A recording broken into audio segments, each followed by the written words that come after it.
শবে কদরের রাতের নামাজের কি নিয়ম, কয় রাকাত পড়বেন, প্রথম রাকাতে কোন সূরা পড়বেন, কতবার পড়বেন, দ্বিতীয় রাকাতে কোন সূরা পড়বেন, কত রাকাত পড়বেন, জানা আছে তো আপনাদের? জানা নাই? একজনও জানেন না? ইন্না লিল্লাহি ওয়া ইন্না ইলাইহি রাজিউন। হাজার হাজার মানুষের বিশাল সমাবেশ, আপনারা একজনের শবে কদর নামাজের নিয়ম জানেন না? এটা তো খুব খারাপ কথা ভাই, নিয়ম তো জানতে হবে। আচ্ছা আমি বলে দিচ্ছি, শবে কদরের নামাজের নিয়ম হলো অন্য যে কোনো নামাজ যেভাবে পড়েন শবে কদরের নামাজও একইভাবে পড়বেন।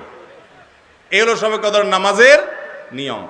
এমন কোনো কথা নাই যে শবে কদরের নামাজে প্রথম রাকাতে সূরা ফাতিহার পর অমুক সূরা এতবার পড়তে হবে, দ্বিতীয় রাকাতে ততবার পড়তে হবে, এরকম কোনো কথা কোরআন হাদিসে, এগুলা মন গড়া বিভিন্ন সিস্টেম, বিভিন্ন পদ্ধতির কথা, বিভিন্ন আপনার বাজারে নামাজ শিক্ষার বই নামে অনেক বই আছে, সব বই না, কিছু কিছু বই আছে, এইসব বইতে শবে কদরের নামাজ এত রাকাত, প্রথম রাকাতের এই নিয়ম, দ্বিতীয় রাকাতের ওই নিয়ম, এরকম বিভিন্ন কথা বলা আছে। এগুলো সব ভিত্তিহীন, মন গড়া, এগুলো কোরআন হাদিসে নাই। কোরআন হাদিসে লাইলাতুল কদরে অন্য রাতের মতো আপনি নামাজ পড়বেন, একটু লম্বা সময় নিয়ে পড়বেন।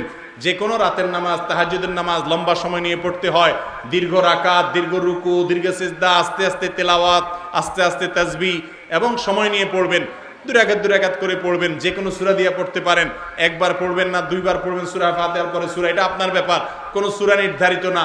আপনি লাইলাতুল কদরের একটা জিনিস নির্ধারিত, সেটা হলো একটা দোয়া হাদিসে বর্ণিত হয়েছে, আম্মা জান আয়েশা রাদিয়াল্লাহু তাআলা আনহাকে নবী করিম সাল্লাল্লাহু আলাইহি সাল্লাম শিক্ষা দিয়েছেন, তুমি যদি লাইলাতুল কদর পাও তাহলে দোয়া করবা। কি দোয়া? আল্লাহুম্মা ইন্নাকা আফুউন তুহিব্বুল আফওয়া ফাআফু আন্নী। আল্লাহ আপনি ক্ষমাশীল, ক্ষমা করতে ভালোবাসেন, অতএব আমাকে ক্ষমা করে দেন। ক্ষমা করতে ভালোবাসেন, অতএব আমাকে ক্ষমা করে দেন।